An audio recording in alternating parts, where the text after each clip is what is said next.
Vokatra pahany vonjimaiky amin'ny fifidianana ampany ho an'ny distrika efatra nahatratratra any amin'ny 7.9 isanjato ny taham-pandraisana anjara ho an'ireo birao mpifidianana efa voarain'ny senita amin'ny fahavalon'ny volana septambra ho avy izao kosa no anambaran'ny senita amin'ny fomba ofisialy ireo voka mpifidianana rehetra.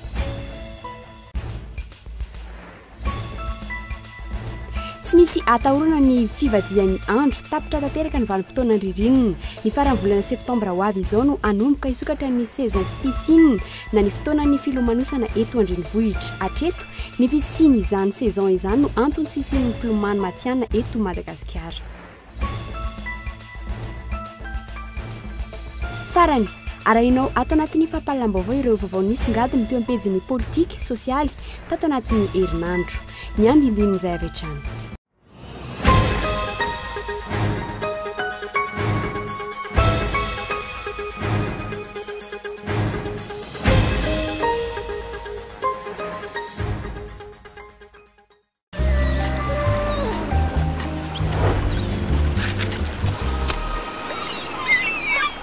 Reprise de haute volée sur les chaînes Canal+.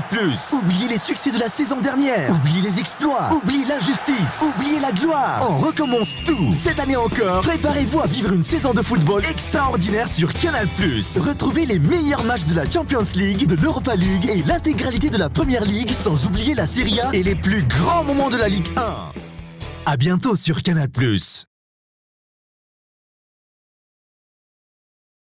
Antananarivo sy ny manodidina Tropique Faya manolotrantsika tournant Samgeza ao amin'ny Coliseum Antsontsombe ny alahady 7 septembre 2014 manomboka amin'ny 8 maraina afanainy Minas Black Nadia Banjaka Joime Jerry Marcos Walianchu Meiza THT March to the Freedom Lenji sponsor officiel Mancafi Boutique partenaire New Pizza média officiel Cool TV sponsor THP. Lycée privé à Saint-Mancadvat, classe ouverte pour l'année scolaire 2014-2015, seconde, première L, première S, terminale A, C, D. Lycée privé à Saint-Mancadvat, situé dans un environnement calme et en pleine ville, avec accès Internet illimité. Rentrée lundi 6 octobre. Place limitée. Lycée privé ASEM, sagesse, savoir, discipline. Téléphone 22 634 07.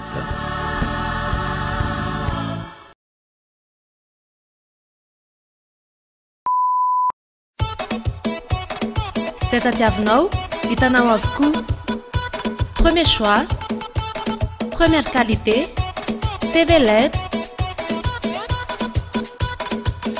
marque originale, subwoofer, synthétiseur, lecteur, sonorisation. Hitanao any amin'ny magasin Baolay. Baolay ny tsara trano.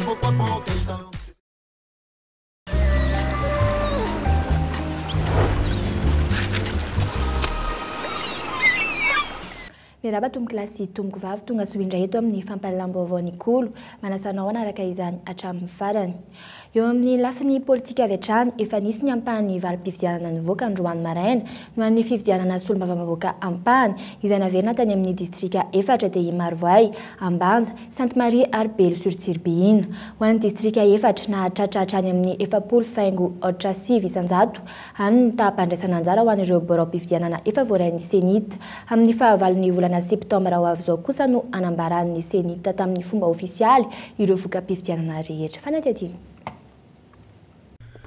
Tamin'ny maraina teo dia efa nisy ny valim-pifidianana vonjimaiky mivoaka tamin'ireo distrika efatra naverina.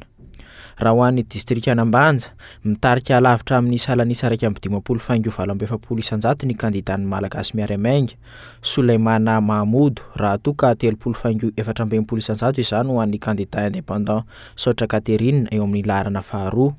Tamin'ny fotoana nandalovanay tena toerana, birao mpifidianana 3.10 amin'ny 4.9 no efa voarain'ny senita. Ho an'ny distrika ny Belo-sur-Tsirbihina kosa, mitarika amin'ny salanisa 7.7 isanjato ny kandidaan'ny Iaraksika, Rakotosanak'olona Paul na i Paul Karany.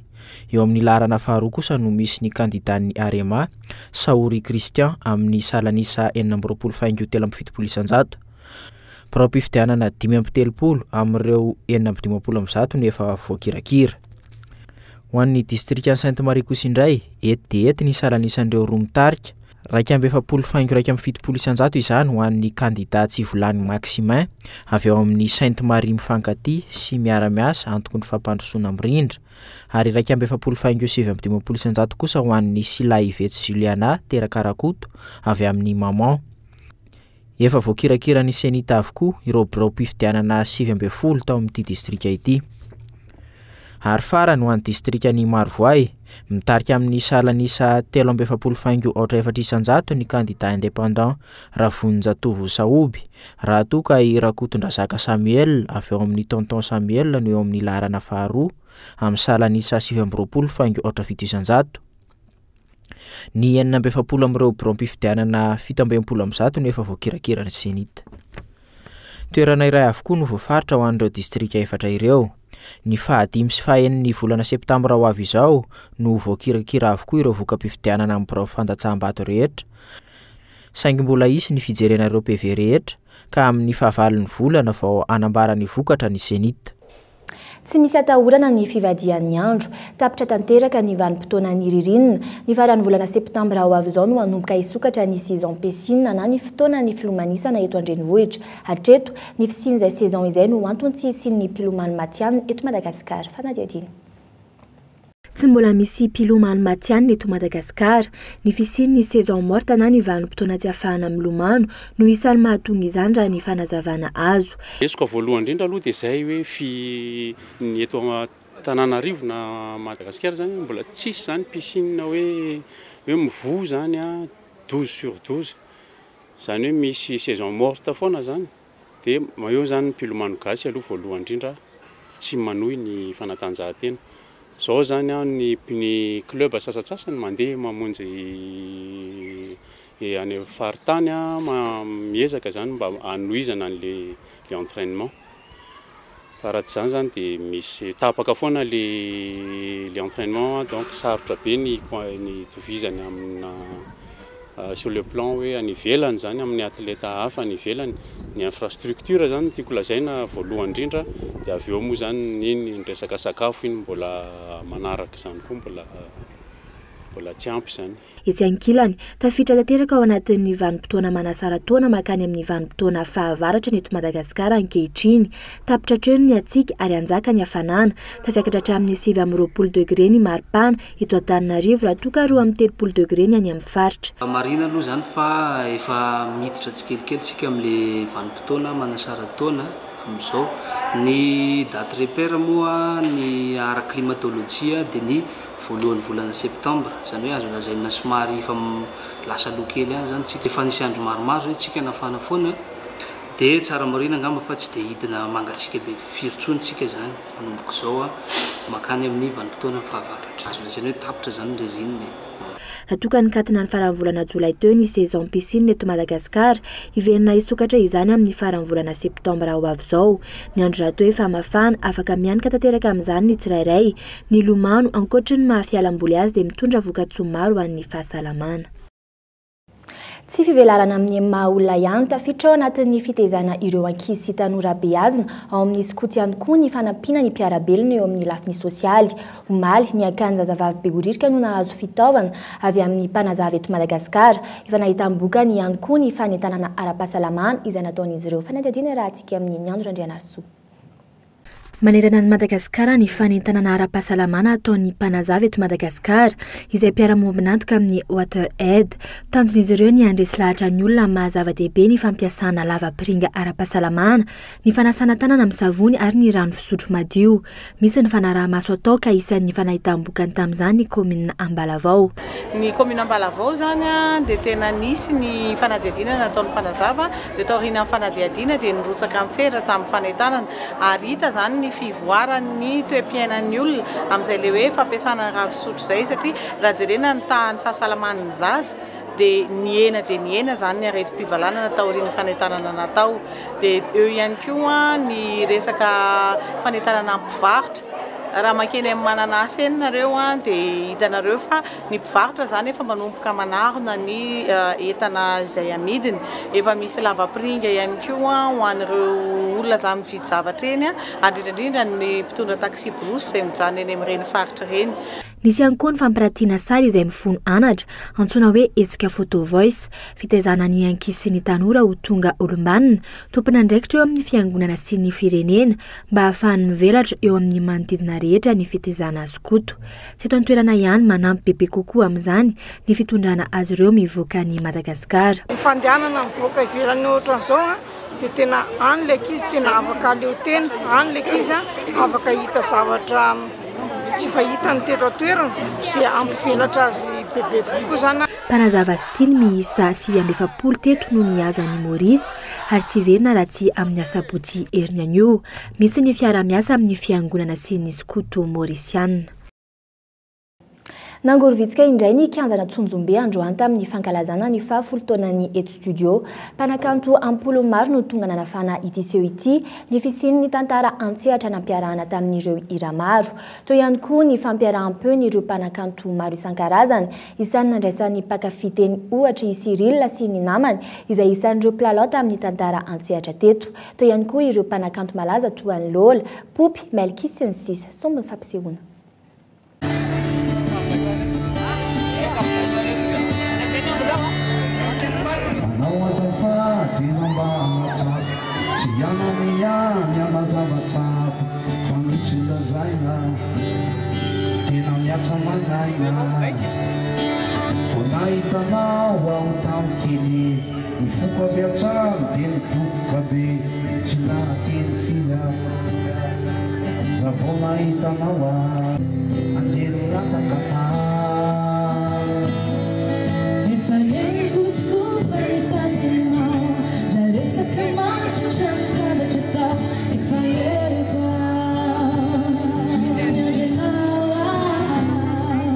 Saimbaovao avy hatrany isan'ny nisongadina ny faneho-kevitra nentin'ny Dr Jean-Louis Robinson nijery totika ny zava-bita tao anatin'ny fitondrana Rajonary Mampianina. Nivoaka tamin'ny fahangina ny filohan'ny toko avana Dr Jean-Louis Robinson tsy manaiky ny fizarazarana n'Antananarivo amin'ny endrika saika hitondran'ny governemanta izany ny antokony. Ampisy disadisa eo amin'ny ben'ny tanàna izay voafindim-bahoaka sy ilay voalaza fa président des communautés izany raha fanazavany. Potika tanteraka Antananarivo raha tsontsoahan'ny governemanta teny amin'ny anteny miram-pirenena ireo andinin-dalana ampifehy ireo toerana manana sata manokana tahaka n'Antananarivo. Ohatran'ny fahitako azy ny sosokevitra naroson'ny présidentny ajo zany momba ny décentralisation zay magnano zay no ohatrany hoe to fahitako azy mety edy. Zany io manohana ny hevitry ajo raha toa ka averinodiniana noho izany ny fitsinjara-pahefana any amin'ireo toerana manana sata manokana magataka ny atokony Robinson na averina resahana andatabatra na avy hatrany dia volavolan-dalam-panitsina natotry ny VPM malagasy miara-miainga no aroso eny amin'ny anteny miram-pirenena. Raha tsy ahivina ilaina fizarazarana fahefana isaky ny boriboritany fa tokony ho voafindimbahoaka izany raha ny ao anatin'ilay amendement. Mizara boriboritazomina ny boriboritany eniny eto Antananarivo aloha mandrapahita izay aneorinany ary dia ny tatana ny boriboritany io dia misy mpanolotsaina ao vidimbahoaka zany. Dia ireo mpanolotsaina ireo no mifidy ny lehibe ny arrondissement, lehibe ny boriboritany zany. Lehibe amin'ny boriboritany zany tsy maintsy miara-miasa amin'ilay mera tokana voafidimbahoaka, io voafidimbatana ihany koa. Amin'izay fotoan'izay mantsy ny fahefana dia tsy afaka hiteny mihitsy ilay meran'ny firaisana voalohany amin'izay fotoan'izay na lehibe boriboritany amin'ny firaisana voalohany hoe ioatra ny fahefana izay tokony ho ananany. Raha oharina amin'ilay tonga dia nifidin'ny vahoaka amin'ny vatana dia ilay meran'ny commune urbaine Antananarivo zany na ny commune renivohitra Antananarivo manana fahefana bebe kokoa iny no le mera satria ny ankiray voafidimbahoaka amin'ny vatana ary retsy le sisa le enina dia nifidin'ny ireo le mpanolotsaina ny tanàna. Tsy nahazombali teny hatreto ny safidy ho raisin'ny governemanta momba ireo manana sata manokana ireo amin'ny fivoriana ara-potoana ny anteny miram-pirenena no mety ho fantatra ny toy ny ity raharaha ity.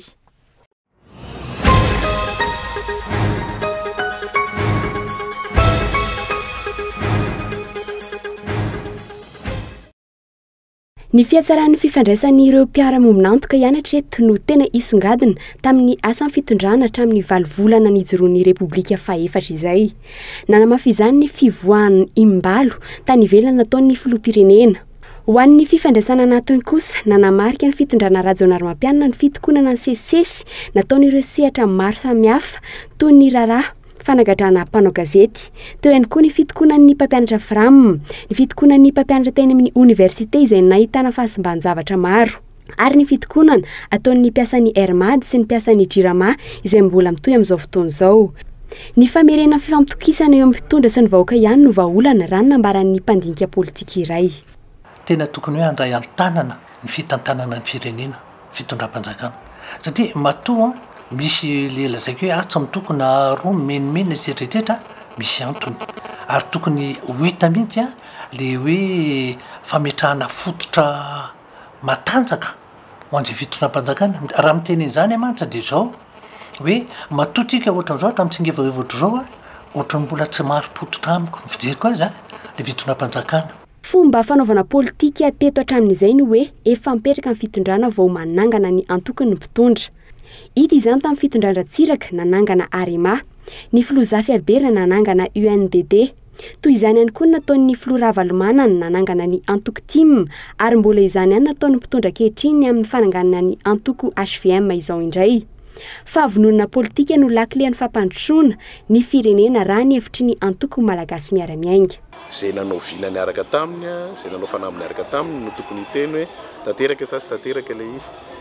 Za zao nanao vina tamin'ny voakana amin'ny kadinandrina hoe zao no apetrakintsika mandritra ny 20 taona mandritra ny 30 taona dia zay mpitondra fandimby teo niezaka nanateraka an'izay dia za olo-pirenena koa nanampy nanaterana n'izay vina zay. Zao zay mivoaka dia lesona angambaka nisy lesona dia hoe tsy misy kisendrasendra zany amin'ny resaka fampandrosoana fa tsy maintsy zavatra matipaika ihany no ahafahana mampandroso ary planina efa vita meloa no ahafahana mampandroso. Mbola lavitra ny lalina atongavana any amin'ny fampandrosoana raha ny zava-misy ankehitriny no jerena. Mbola lavitra ezaka ihany koa araka izany ny lalina kivoahan'ny fahantrana. Ilana finiavana politika avy amin'ny mpitondra nefa izany rehetra izany. Ny fitokonan'ireo mpiasan'ny Jirama sy ny Air Madagascar ary ny fandalohan'ny Valalandray no arahantsika. Any amin'ireo mpiasan'ny Jirama izay solitena ny orinasa no iantefany ny atezeran'ireo mpanjifa amin'ny ankapobeny. Tany Antsiranana, mpiasan'ny Jirama iray no nisy nanambana basy ary naratra mafy vokatry ny herisetra nahazo azy. Tsy voaela akory izay no niaran'ny atezeran'ireo mpanjifa eny Itosy ny mpiasan'ny orinasan'ny Jirama. Tranga anankiray izay piseho tsy voaela fa voangina ihany no tiany tantarana aminareo ohatra. Le teo Itosy transformateur ny Jirama mahay izy io. Ny ekipa ny Jirama dia nanateraka an'ilay asa no sakana ny fokon'olona tsy navelany eto nanaovana anto izay no paina eny nisy tamin'izy ireo misy ary nikiasy tanana le lamina mpiarana azy taminay. Tranga iray ihany koa ny fipoahan'ny transformateur atao amin'ny trano fonena ny filohampirenena rajon'armampianina. Mpiasan'ny Jirama miisa 4 no hiakatra fitsarana tao aorian'iny raharaha iny. Manoloan'ireo tranga maro samihafa ireo, manao antsoavo ny tompon'andraikitry ny solitenan'ny mpiasa hamelana ireo mpiasa hiasa ankalalahana. Zavatra ny tranga teto izany dia hetsika fanairana ho an'ny tontolon'ny Jirama izay manatanteraka ny asa eny anivon'ny mpanjifa, na mpanjifa io na olon-tsotra io na manam-pahefana io. Dia ny mpiasan'ny Jirama rehefa tonga hanatanteraka ny asa any dia tokony omena fahalalahana ara-dalàna satria manana ordre de mission ireo mpiasa ireo manatanteraka ny asany any. Misy baiko avy amin'ny lehibe manatanteraka ny asany any. Niverina nanohy ny asa ny tsaray tao aorian'ny hetsika fanairana nataon'ireo mpiasa. Mbola isy ny fotoana iantson'izy ireo mpanao gazety hanomezana fanampanazavana misimisy kokoa raha ny fanazavana azo.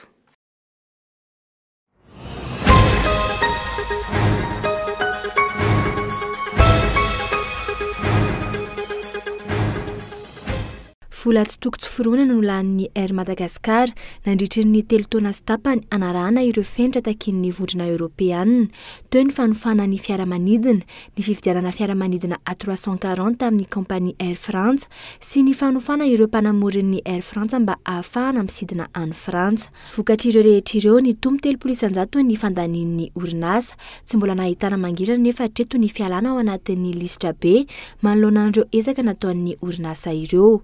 Mampiakapeo ny mpiasan'ny orinasa Airmad manoloana an'izany rehetra izany. Tsy eken'izy ireo intsony ny fidiran'ireo sidina avy any Frantsa mandra-pahitana vahaolana amin'ny fivoahan'ny Madagasikara ao amin'ny listra be. Naharitra adiny 3 ny hetsika nataon'izy ireo teo anoloan'ny seranam-piaramanidina Ivato androany, hetsika fanairana ny tompona andraikitra no tanjona tamin'izany. Raha tsy ahivina, ny volana marsa lasa teo no tokony nydroso tamin'ny fandiniana ny fialan'ny Madagasikara ao anatin'ny listra be ny vondrona Europeanina. Miandry ny fivoriana manaraka izay atao amin'ny volana septambra ho avy izao indray momba ny fanesonana ny Madagasikara ao amin'ny listra be.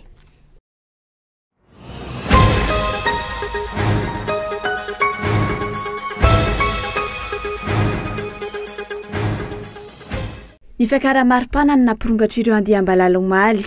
Raha toa ka adiny 2 isan'andro ny vitan'izy ireo rehefa vanim-potoana mangatsiaka, mety ho tafiakatra hatramin'ny 9 izany rehefa mafana toy ny amin'izao fotoana izao eto Antananarivo. Intelo miantoana famonoana ny andiam-balala ka ny volana septambra ho avy izao, izany hoe afaka 2 andro ny fanombohan'ny taona faharoa. Loza Rabojanahary efa nandrasana raha nambara amin'ny minisitry ny fambolena omaly alina. Eto dia mampatsiahy kely fotsiny fa toraka izao tsisy hafa ary mafimafy kokoa izao aza nazo atsika tamin'ny taona 770 700 770 ary 770 ao anatiny efa nahina tamin'ny taona 2012 zao zavatra mitranga zao. Tamin'izay fotoana izay dia nanapa-kevitra ny tenako niaraka rehefa nifampidinika tamin'ireo mpiara-miasa amiko fa hoe atao ny déclaration de catastrophe naturelle, natao horetany rendanitra fa misy fanafiam-balala tonga eto Madagasikara tamin'ny volana desambra 2012 na dia mbola tsy nisy azy zany, mbola tsy hita maso loatra azy dia efa fantatray fa zay ny tsy maintsy fandehany. Efa hitan'ireo mpamono valala ihany koa ny fisian'ireo valala ireo hatramin'ny alatsinainy farany teo. 900 hektara ny namindrana fanafody ny alatsinainy, raha toa ka 300 hektara ny namindrana ny talata. Avy any Morondava ireo andiam-balala no mipetraka tao Bongolava ka tao nanatanterahana ny famindrahana. Omaly maraina tamin'ny 12 ora sasany izy ireo fantatra fa handalo teto Antananarivo saingy tsy afaka nosakanana. Mahery dia mahery zay nandrivotra tamin'izay fotoana izay ary miovaova ny fitsokany. Ary ankoatr'izay araka ny fananam-barantsika azy teo miakatra ny hafanana dia andiam-balala manidina io dia tsy azo atao ny namoana azy tamin'izay fotoana izay. Raha ampitso farafatara namonoan'ireo andiam-balala nandalo teto Antananarivo raha ny nambarany hatrany. Ekipa an-tanety Anjato ny manerana ny nosy avy ao anivon'ny ministera fambolena kosa no efa nofanina hiatrika ny taona faharoa amin'ny famonoana ireo andiam-balala. 10 hetsy hatramin'ny 9 hektara no tratrarina amin'izany. Mbola mila teti-bolatra amin'ny 10 tapitrisa dolara kosa ministera sy ny FAO hoenty miatrika izany. Reny ihany koa no entina mamarana an'izao fampalalam-baovao izao misaotra anao nanaraka izany hatramin'ny farany, manome fotoananao indray amin'ny manaraka indray. Veloma tompoko.